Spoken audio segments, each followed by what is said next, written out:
Australia की राजधानी Canberra से करीब 180 किलोमीटर दूर स्थित एक भेड़ फार्म के मालिक मिक माइनर्स की बेटियों ने इतना बड़ा धमाका पहले कभी नहीं सुना था। 9 जुलाई को उनके घर के पास जोर का धमाका हुआ, जैसे आसमान से कुछ गिरा हो, और ऐसा हुआ भी था।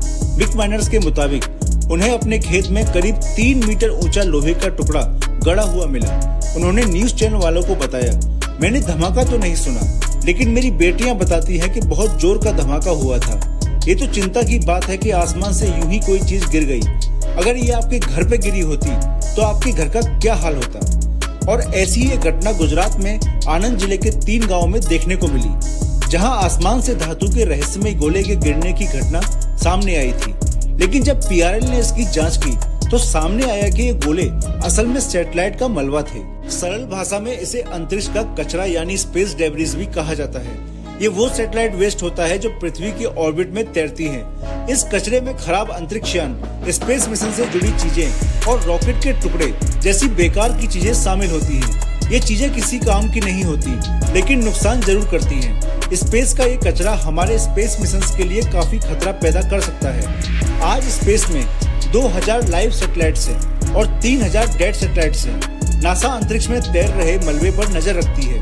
नासा के मुताबिक सॉफ्ट बॉल के आकार से बड़े करीब 23,000 टुकड़े धरती का चक्कर काट रहे हैं, जबकि 10 करोड़ टुकड़े ऐसे हैं जिनका आकार 1 मिलीमीटर या उससे भी बड़ा है।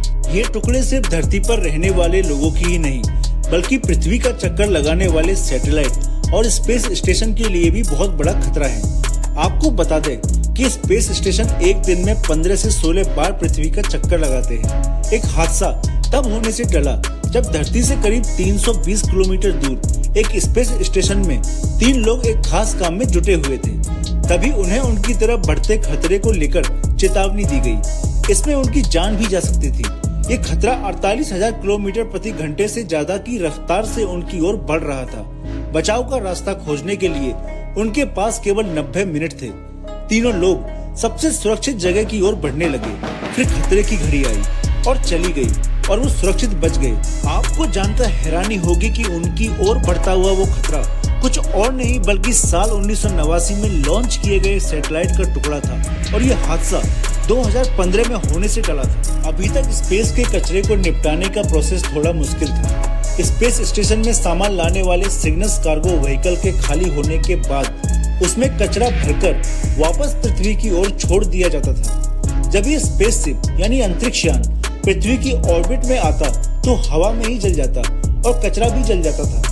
ये प्रोसेस इसलिए मुश्किल था क्योंकि हर बार कचरे को फेंकने के लिए कार्गो व्हीकल का वेट करना पड़ता था। लेकिन अब एक नई तरीके की टेक्नोलॉजी का टेस्ट किया गया है। इस वेस्ट मैनेजमेंट टेक्नोलॉजी के जरिए लगभग 78 किलोग्राम कचरा इंटरनेशनल स्पेस स्टेशन से निकाला गया है। कचरे से भरे बैग को स्टेशन के कमर्शियल बिशप एयरलॉक के जरिए निकाला गया है। नई टेक्नोलॉजी में विशेष तरह के कचरे के कंटेनर लगे होते हैं। एयरलॉक पहले इंटरनेशनल स्पेस स्टेशन के साथ जुड़ जाता है, जहां अंतरिक्ष यात्री इसमें कचरा भर देते हैं। इसमें लगभग 272 किलोग्राम कचरा भरा जा सकता है। बाद में एयरलॉक इंटरनेशनल स्पेस स्टेशन से अलग कर दिया जाता है और इसका मुंह पृथ्वी की ओर खाली कर दिया जाता है, जहां कचरे का बैग धीरे धीरे पृथ्वी की ऑर्बिट में आकर जल जाता है। इससे कोई भी स्पेस मलबा नहीं इकट्ठा होता। बाद में इस एयरलॉक को हम फिर से यूज कर सकते हैं। उम्मीद है आपको हमारी वीडियो पसंद आई होगी। इसे लाइक करें और शेयर करें। ऐसी और अधिक इंटरेस्टिंग वीडियोस देखने के लिए हमारे चैनल को सब्सक्राइब करें। Thanks for watching.